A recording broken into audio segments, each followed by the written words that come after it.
I discovered that working 46 days nonstop was a microcosm of what many people's lives were like, working for 46 years without stopping. One of the things I've always kept in the back of my mind was the fact that in war, sleep deprivation is used as torture. What's really scary is that there are words for death by overwork in other cultures. When you're in survival mode, your vision becomes tunnel vision. It is ultra focused on surviving to get out of that situation. And when there's perspective, there's an incredible ability to get creative, see new possibilities, dream, imagine, and connect with other people. Welcome. I want to share a little bit about why God commands us to rest, why rest is important, especially as Christians, and why there is even a Sabbath in the Bible, a fancy term for a rest day. Quick background on my story. I spent years guiding and doing outdoor work in my early 20s and through my 20s, working for tourism and outdoor education programs and even wilderness therapy programs. The last program I worked for, we did 46-day expeditions, which were incredibly challenging. And we worked with some of the toughest kids in the country, kids that even other wilderness therapy programs would not take because they were violent. I realized in that season of my life how important rest was. I discovered that working 46 days nonstop was a microcosm of what many people's lives were like, working for 46 years without stopping. And I was determined that I was not going to be one of those people. And I was able to practice rest from what I'd learned in that season of my life, especially starting into entrepreneurship. You discover what you're made of when the fire gets turned up and the heat gets turned up. In my life, when I got married, we had a baby out of the gate and started 3 different businesses.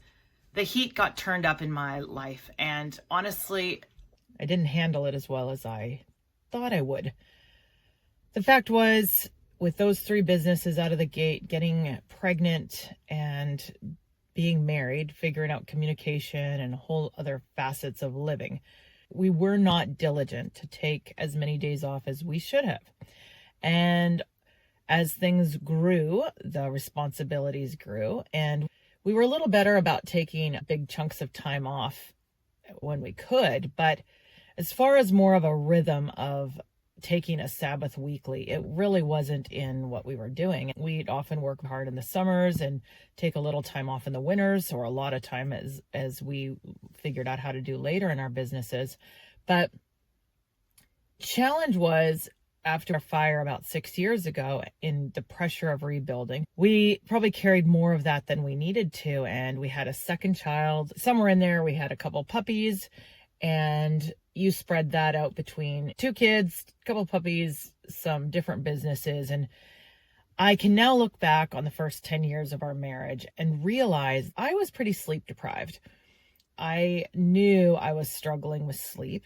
I've always been a great sleeper, but I wasn't getting the sleep that I needed. One of the things I've always kept in the back of my mind was the fact that in war, sleep deprivation is used as torture. I really pondered how the enemy, I believe there's not only a God of the Bible, but there is an enemy, goes by many different names, but essentially is out to steal, kill, and destroy in our life. And that enemy is against us. If God is for us, then the enemy is against us. And I really began to ponder how the enemy might use sleep deprivation in my life and in other people's lives like torture, to wear us down and to bring us to our knees in survival and kind of imprisoned, as opposed to being overcomers or victorious. That was something I kept in the back of my mind. And of course, the Bible, there's lots of places where God speaks about promises of making us lie down in green pastures and restoring our soul. I remember somebody talking about how if Jesus could sleep through the storm on the boat when he was there with the disciples, how much more should we be doing that? That's what he modeled. I remember somebody saying, you only have authority over the storms that you can sleep through. I find it fascinating for all the books I love and how wonderful my bookshelf is and how many books I've read through the years. The greatest and best-selling book of all time every year, year after year, is simply the Bible. Since the Gutenberg press printed the first pages off the Bible, every year, without fail to my knowledge, the Bible has been the number one printed book in all of history. Now, of course, the New York Times won't tell you that, and there's a lot of secular sources that eliminate the Bible off the list and list everything else. But without fail, the Bible has been at the top of that list. And I think it's been there because it is a tool for living. If you don't know much about the Bible, it's made up of about 66 books, if I got that right. And it's almost like a mini library in your hands. There's books on poetry and history. There's biographies and letters in there, books that are prophetic and full of incredible imagery, kind of the apocrypha and revelations that people talk about. But there's other books that just chronicle the history of a group of people and the story of God in their life. Some of my favorite books to study over and over are the ones called the wisdom books. There's 3 or 4 or 5 books, depending on how you count them. The book of Proverbs is one of those. And I love reading a chapter of Proverbs every day because the book of Proverbs is all about exactly what I'm here sharing on a regular basis. It's about finding success in health, wealth, and relationships. Bottom line, it's finding the good path in life that's not always the easy one, but it's the rich path, the rewarding path in life. And the fact is, that path is not the one that most people go down. Most people go down the easy path. And when it comes to success, what appears to be easy and the path that everyone's going down is not ultimately the most rewarding in life. One of the things I've really had to step back and recalibrate is this idea of rest. If you're living apart from God and in a secular way, then I find there's either people on one or the other extreme. There's either the hedonistic lifestyle where you don't work and it's all play, and the other side where it's all work and no play. And there is almost this slave driving taskmaster mentally driving you, whether it's the voices in your head or bosses or the bills and debt. You are in a system to provide and keep up with the Joneses to stay in the rat race. In Take the Day Off, the author writes about living with margin, and he quotes another writer, a guy named Dr. Swenson. And I love this quote. It's really thought-provoking, but marginless living, basically, marginless is being 30 minutes late to the doctor's office because you're 20 minutes late getting out of the bank, because you were 10 minutes late dropping off your kids at school, because the car ran out of gas 2 blocks from the gas station and you forgot your wallet. Margin, on the other hand, is having breath left at the top of the staircase, money left at the end of the month, and sanity left at the end of adolescence. Marginless is the baby crying and the phone ringing at the same time. Margin is grandma taking the baby for the afternoon. Marginless is being asked to carry a load 5 pounds heavier than you can lift. Margin is a friend to carry half the burden. Margin is not having time to finish the book you're reading on stress. Margin is having the time to read it twice. So how do we live with more margin?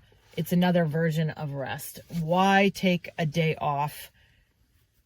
Why live with a Sabbath? We are working ourselves to death all over the world. What's really scary is that there are words for death by overwork in other cultures.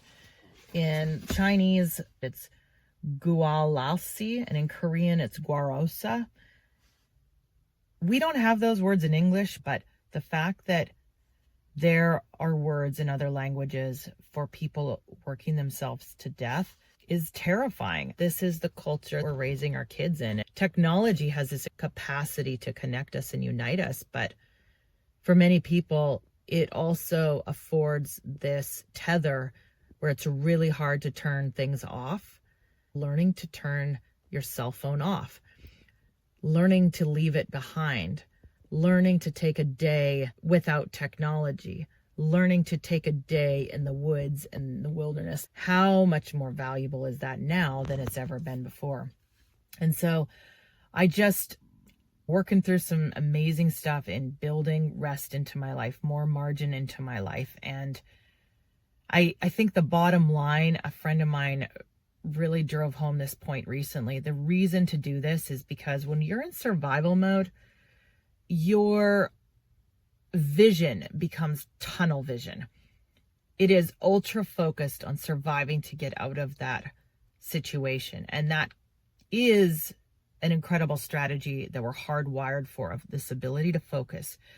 But when we are so focused that we cannot take a step back and see the bigger picture, that we can't find ourselves in the greatness of it all and begin to get the peripheral vision, we miss out on a lot. And I think taking rest days, forcing ourselves to rest even when you feel like you can't rest, it creates this space in your life where you can shift from being ultra focused to having perspective on your situation. And when there's perspective, there's an incredible ability to get creative, see new possibilities, dream, imagine, and connect with other people. I love the capacity we have to focus on things and eliminate distractions and zero in on something. And there are times that extreme focus is what we need. But we also need to live in such a way that we can take it all in, and we can look for possibility, and we can dream, and we can imagine. Because if we can't, we can never change our future. I admonish you, more than encourage, I challenge you and provoke you. If you're on this channel or you've stumbled on this video and this resonates with you, you have to find a way to rest. And learning to do that in the intensity, and you have to learn it wherever you're at. It's never going to get easier to learn how to rest. It's never going to get any easier to learn how to take a day off or to get off the clock. Finding and choosing to access peace. I leave you with this today, with hope and prayer that you will learn to rest in a new way, and that I will see comments in the days ahead of how learning to rest has changed your life. I'll see you on the next one.